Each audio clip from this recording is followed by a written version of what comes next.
देखिए, अर्थराइटिस जो है गठिया बाई ये 106 प्रकार तक का अब तक ज्ञात है।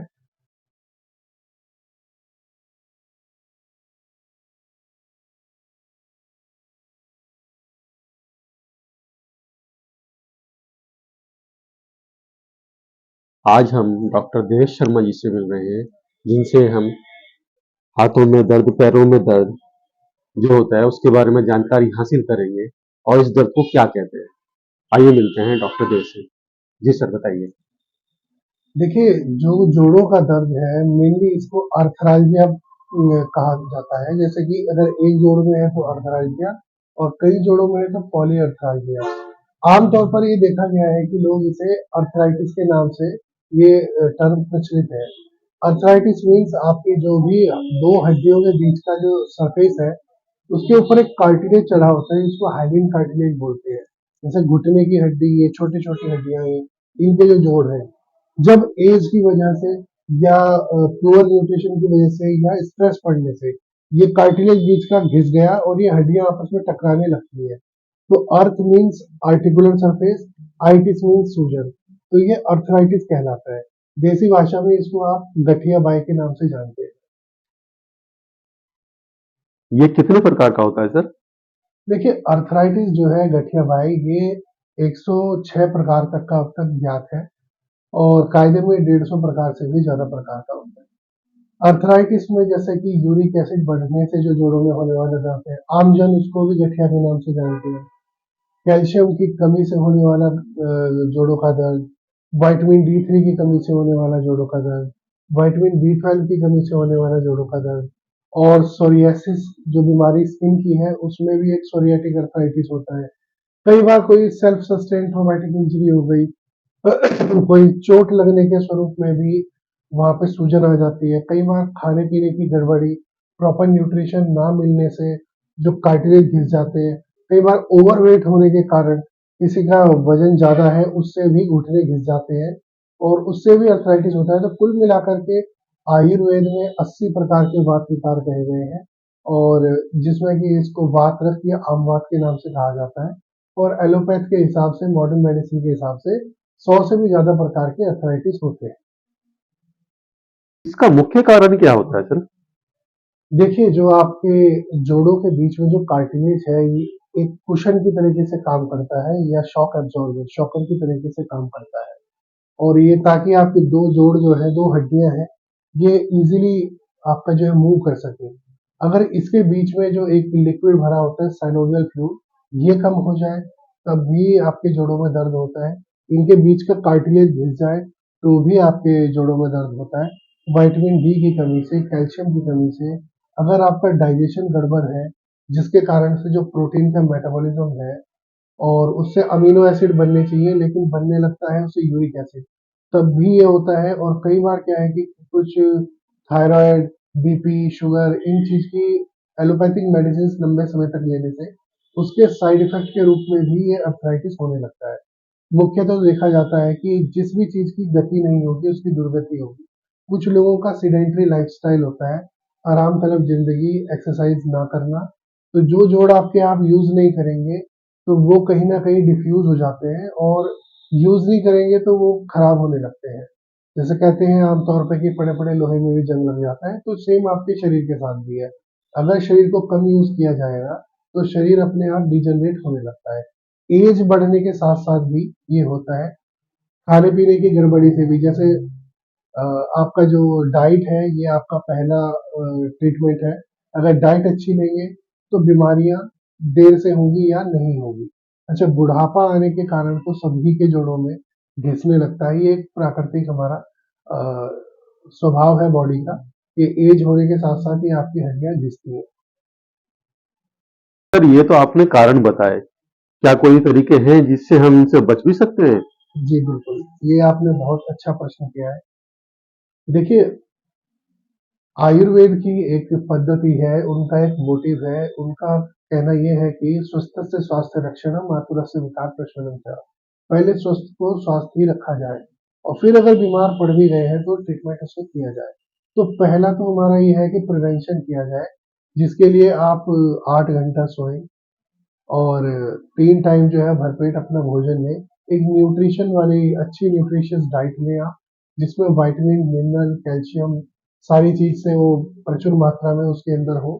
दूसरी चीज़ ये है कि आप अपना कुछ फिज़िकल एक्सरसाइज़, चाहे वो स्विमिंग है, चाहे वो पैदल घूमना है, मॉर्निंग वॉक, इवनिंग वॉक है, थोड़ा-सा योगा है, एक ये एक्सरसाइज़ेज़ करें, एक एक्टिव लाइफ़स्टाइल आप जिए।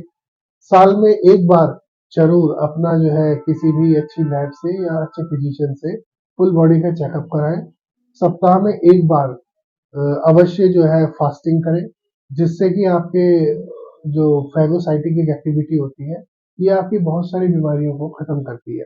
इसके अलावा जो है अपना प्राणायाम ज़रूर करें और अपना यूरिक एसिड, कैल्शियम अगर आप 40 के हैं तो उसके बाद ये हर साल एक बार चेक कराते रहें। सर, यदि मैं इनका कुछ घरेलू उपचार करना चाहूँ, तो वो उपचार क्या हो सकता है?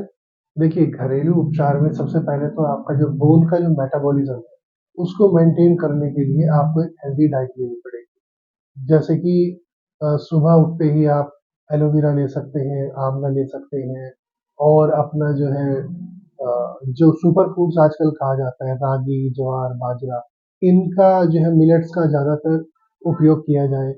खाने में आप जो है प्रोटीन वाली चीज़ें और कैल्शियम वाली चीज़ें ज़्यादा लें। अगर आपका यूरिक एसिड नहीं बढ़ता है और आपका पाचन सही है, तो थोड़ा खाने में प्रोटीन पे भी ध्यान दें। क्योंकि जब बात जोड़ों की या हड्डियों की आती है, तो हर व्यक्ति एक ही चीज़ जानता है कि कैल्शियम की कमी, विटामिन डी3 की कमी, लेकिन जो हमारी हड्डियाँ हैं, हमारी हड्डियों का जो मैट्रिक्स है बोन का, उसका 25 से 40% तक ये आपका प्रोटीन से बना हुआ होता है। तो प्रोटीन भी आपने आहार में प्रचुर मात्रा में लें। उसके अलावा अगर विटामिन मिनरल्स की कमी है, उनका टेस्ट करा के आप घर पे ही जो है अच्छे सप्लीमेंट डॉक्टर से प्रिस्क्राइब करवा के या किसी ऑथराइज्ड डाइटिशियन से आप करवा के उसको भी ले सकते हैं। नियमित दूध का आप जो है सेवन करें, दूध, पनीर, अगर नॉन वेजिटेरियन है तो अंडा भी आप ले सकते हैं, एक अच्छा विकल्प है। इसके अलावा जो है ये ड्राई फ्रूट्स भी सर्दियों में ले सकते हैं। हाँ, यदि आप कोलेस्ट्रॉल से ग्रसित हैं या हाई बीपी से, तो उसके अंदर फिर आप अ, काजू का सेवन ना करें। दूसरा, योगा करने से, प्राणायाम करने से भी आपके बोन्स का मेटाबॉलिज्म बढ़ता है। देखिए, बोन्स के अंदर जो आपके सेल्स हैं, ये लिविंग सेल्स हैं, ऑस्टियोसाइट्स। एक सेल्स जो होते हैं नए सेल्स को बनाते हैं, जिन्हें ऑस्टियोब्लास्ट बोलते हैं, और एक जो खराब सेल्स हैं उनको रिजॉल्व करते हैं, जिन्हें ऑस्टियोक्लास्ट बोलते हैं। अगर ये बनने ज़्यादा हो गए और मेटाबॉलिज्म गड़बड़ हो गया, तो आप बोलते हैं कि हड्डी बढ़ गई है। और अगर ये जो खराब सेल्स हैं, ये रिज़ॉर्ब नहीं हुए तो हड्डियाँ बढ़ गई, और अगर ये रिज़ॉर्प्शन की जो है स्पीड ज़्यादा हो गई, तो बोलते हैं कि हड्डियाँ कमज़ोर हो गई, जिसको ऑस्टियोपोरोसिस बोलते हैं। तो ये ऑस्टियोपोरोसिस ना हो, तो इसमें मेटाबॉलिज्म आपका जो है ये मेंटेन रहना चाहिए, जिसके लिए योगा, प्राणायाम और अच्छी डाइट और अच्छी नींद और एक अच्छा डाइजेस्टिव सिस्टम ये बहुत ज़रूरी है।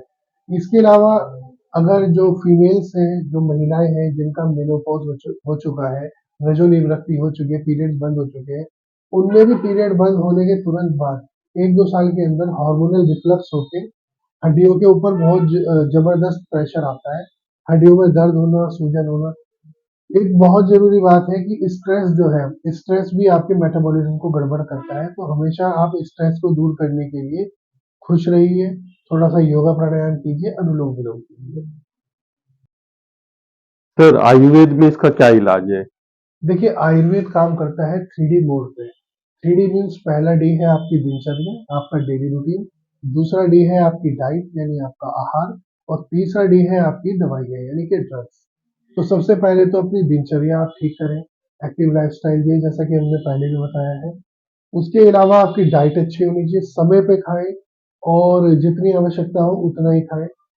कम खाने से या ज़्यादा खाने से दोनों से नुकसान है। तो समशन यानी कि एक जितनी आपके शरीर के लिए आवश्यक है उतनी मात्रा में भोजन करें। भोजन पच जाने पर ही दूसरा भोजन करें और एक न्यूट्रिशियस डाइट आप लें। तीसरा है दवाइयाँ। देखिए, आयुर्वेद के अंदर जैसे शल्यकी है, सहजन है, हड़जोड़ है, आपका और बहुत सारी इस तरीके की दवाइयाँ हैं जो जोड़ों के लिए काम करती हैं, अर्थराइटिस को दूर रखती हैं, उनका आप सेवन कर सकते हैं। आशा वरिष्ठ को चाहते हैं जो कि इसको बहुत अच्छे से ठीक करते हैं। इसके अलावा जिस भी पेशेंट को जोड़ों के दर्द है, सबसे पहली चीज़ है दूध में मुलैठी डाल के आप पीजिए। आप एलोवेरा पीजिए, आप सहजन लीजिए, निर्गुंडी लीजिए और जितनी भी न्यूट्रिशियस चीज़ें हैं, उनका आप सेवन कीजिए। इसके अलावा पंचकर्म के लिए भी हम आपको बताएँगे कैसे इसको स्वस्थ रखा जाए और पंचकर्म के द्वारा भी ठीक किया जाए। सर, अभी तो हमने आपसे कुछ बातें की हैं, लेकिन हमारे दर्शकों की बहुत सारी समस्याएँ होती हैं और वो चाहते हैं कि डॉक्टर से सीधी बात करें। जी। क्या कोई ऐसा तरीका है कि आपसे हम बातचीत कर सकते हैं? जी, जी। आपके चैनल के माध्यम से मैं अपने सभी दर्शकों को और सभी जो पेशेंट्स हैं उनको बताना चाहूँगा कि हमारा जो सेंटर है ये doctor Devesh Sharma Ayurveda and panchakarma centre, तो हमारा जो हेल्पलाइन है ये नीचे नंबर लिखा हुआ आ रहा है आपकी स्क्रीन पे 9760753393। आप इस पे कॉल करके कभी भी अपनी किसी भी समस्या के बारे में स्वास्थ्य संबंधी हमसे डायरेक्ट बात कर सकते हैं और ऐप के द्वारा भी आप हमारा आगे के लिए जो है अपॉइंटमेंट रजिस्टर करा सकते हैं।